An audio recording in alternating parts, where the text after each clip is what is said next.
Some people feel most alive in the quiet corners of their own space. They don't crave the noise of busy streets or the gaze of strangers. Instead, they find ease in familiar rooms and the gentle hum of silence.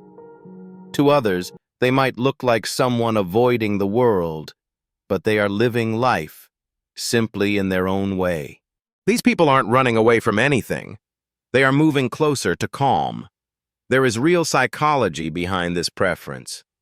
Studies show that people who enjoy being at home often have rich inner worlds. Their imaginations, their ideas, their emotions, everything inside them is vivid. In their minds, there is motion, depth, and meaning. Home isn't an escape hatch. It's a sanctuary where all of that inner activity can breathe. Psychologists sometimes call it heightened internal presence, the ability to feel more connected to one's inner landscape than the outer one. These individuals don't need loud excitement to feel content. They can sit by a window, hold a warm cup, and feel a sense of satisfaction others chase in distant places. Their hearts don't race in crowds. They steady themselves in stillness. But here's the interesting part. It wasn't always like this. Many of them once tried to match the speed of the outside world, keeping up with friends who loved parties, thrill, or constant motion.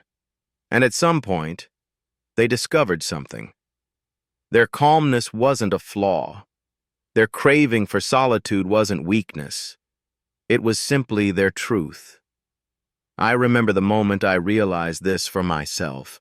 I used to think staying home meant I'd feel left out or forgotten. But instead, the space around me felt like it understood me. I noticed I didn't need noise to feel awake. I didn't need an audience to feel valid. I began to appreciate the sound of turning pages more than the roar of applause. That's when I learned that peace is also a way of living. Staying home does not mean being alone. Sometimes it means being with yourself, fully, honestly. And that is something the rushed world often forgets. There is a trait many home-loving people share: introspection. They think deeply. A tiny moment can become a story. A memory turns into insight. They feel emotions with intensity. Joy becomes textured. Sadness becomes expression. Hope becomes direction. They don't rush through their feelings just to keep up with the speed of others. They take time to understand them. Research even suggests that people who enjoy solitude score high in creativity, empathy, and emotional awareness. Their stillness helps them understand people, even when they themselves aren't always understood. But the world often mislabels them. You're missing out. You should socialize more. Don't you get bored? These comments sting because they imply something is lacking. Yet many of history's great thinkers, artists, and builders were home-oriented people. They didn't stand in crowds. They stood in quiet rooms shaping ideas that changed everything. Maybe that's the secret. Silence has its own language. It teaches patience.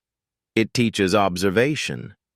And it nurtures a kind of strength that doesn't demand attention.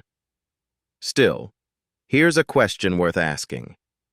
If home feels so safe, what are they protecting themselves from? Sometimes it's overstimulation. People who love staying home often feel deeply affected by noise, unpredictability, or emotional chaos. Their nervous system craves steadiness, a place where energy settles rather than reacts. Home gives them control over their environment, and that control brings them peace. Sometimes it's trust. They give their heart slowly to only a few, not because they are cold, but because they feel everything so intensely. Emotional safety matters to them. And sometimes it's simply preference, not fear, not avoidance, just comfort in a space that feels warm and familiar. Their hobbies don't require a crowd. Reading, gaming, painting, watching films, building small projects. Joy becomes a quiet ritual instead of a loud celebration. They measure happiness in moments, not spectacles. Here's something they rarely say aloud. They love deeply. They care quietly. They notice everything. When distractions fade, the heart learns how to focus. If you're someone who enjoys staying home, maybe you felt misunderstood. Maybe you wondered if something about you needed fixing. Maybe you questioned why loud gatherings don't excite you. But what if nothing is wrong? What if the world simply needs more people like you? People who listen before speaking, who think before acting, who feel before pretending.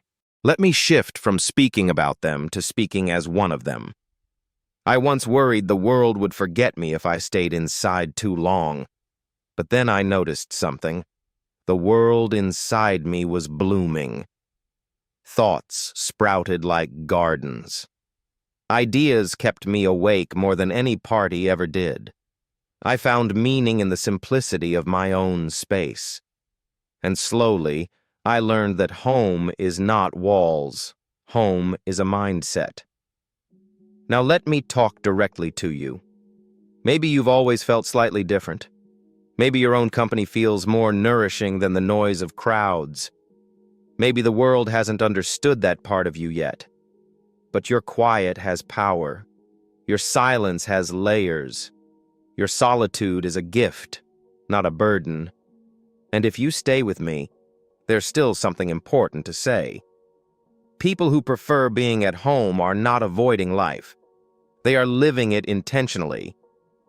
They don't spend words on empty conversations or time on shallow experiences. They want depth, authenticity, and real connection, even if those connections are few. Psychologists say people who choose solitude often have strong self-awareness. They can name their feelings clearly. They understand what drains them and what restores them. Many people go their whole lives without learning this. But home-centered people learn early. This doesn't mean they never feel lonely. Loneliness and solitude are not the same. Solitude is chosen. Loneliness is not.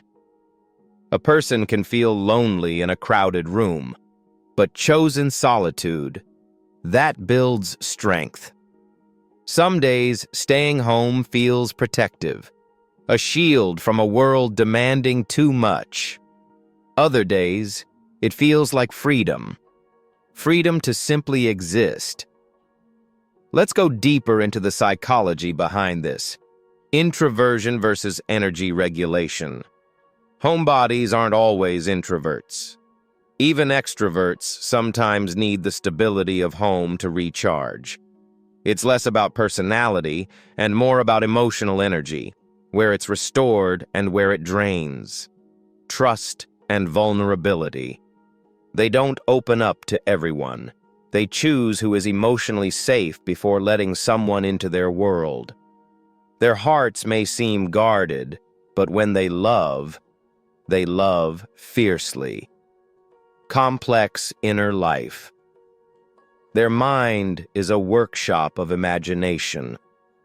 They turn silence into creation, routine into ritual. They don't need a destination. They find purpose in presence. Control over environment. They recognize what triggers stress or overwhelm. Home allows them to manage their space, their time, their emotional rhythm. But here's a paradox. Sometimes they love home because the world once hurt them. A friendship that cracked, a trust that broke, a moment where their feelings were too big for others to hold. So they built a place where they never had to apologize for who they are. If you've ever stayed inside because the world felt heavy, you're not alone. You're learning to protect your peace. And that is emotional intelligence. Yet staying home doesn't mean you lack ambition. Your dreams are not small. They're simply internal. You want meaning, beauty, and authenticity. You don't crave applause from 100 people. You want one person who truly gets you. Maybe you're waiting for the right people, the right moment, for the world to feel gentler. Here's something personal. Home is where you don't fear judgment, where you don't have to perform, where exhaustion softens into comfort. Sometimes you look out the window and watch life rushing by. Cars speeding, people moving, urgency everywhere. And you smile inside because the real treasure is right where you are. The world will try to convince you otherwise. Society glorifies non-stop hustle, as if rest equals laziness, as if stillness equals failure. But rest is growth. Stillness brings clarity. Silence teaches understanding. You may stay home more than others, but your life isn't on pause. You are observing, healing, becoming. And because you feel deeply, you love deeply. Your relationships, even if few, are genuine. If someone is in your life, it means something. You give loyalty, kindness, and attention. Most people are too distracted to offer. You notice small things. The sigh someone hides, the message they hesitate to send, the strength behind someone's quietness. You understand emotions in words and in pauses. That is a rare strength. There's something beautiful people overlook. Those who love staying home have self-companionship. They aren't afraid of their thoughts. They don't run from their emotions. They can sit with themselves and feel whole. That isn't loneliness. That is connection with oneself. So let me tell you this clearly. You are not strange for loving the comfort of home. You are not unambitious. You are not fragile. You are not missing out. You're creating a life that doesn't drain you.